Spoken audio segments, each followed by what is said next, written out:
Next tonight at 6, a former sheriff's deputy found not guilty, or not responsible rather, of killing his wife and sister-in-law may be allowed to be cared for at a home in Dane County. That is based on a new release plan that was filed in court. Only News 3's Jessica Arp has the latest on this case. Well, the latest court filings show that no medical facility has been willing to place Steele, who has ALS, in 9 months. Instead, a court will now consider whether after killing 2 women and being found not responsible for their deaths because of his disease, he'll be able to live out his days with his family. In late August of 2014, Andy Steele killed his wife, Ashley Steele, and his sister-in-law, Casey Tollefsball, in their Fitchburg home. A jury just months later found he wasn't responsible for those deaths because of his ALS, and a judge sent him to Mendota Mental Health. Andy Steele does not have this condition.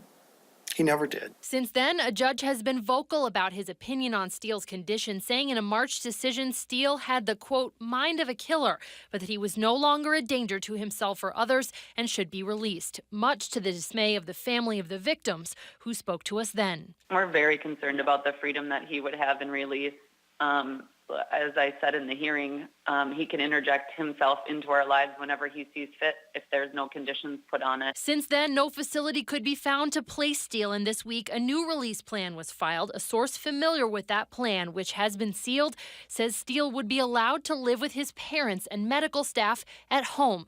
Steele's mother offered no comment to us today, calling the situation a long nightmare. Steele's attorney, though, confirmed that the family has rented a home in Dane County in hopes of providing an in-home location for Andy's care, and says a release plan will focus on assuring Andy's medical needs are met and do not expect that security will be a primary concern.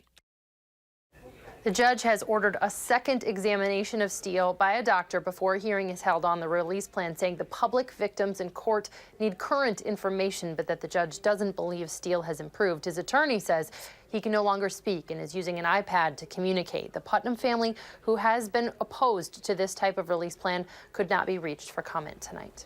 Jessica Arp reporting in our news center tonight. Jessica, thank you very much.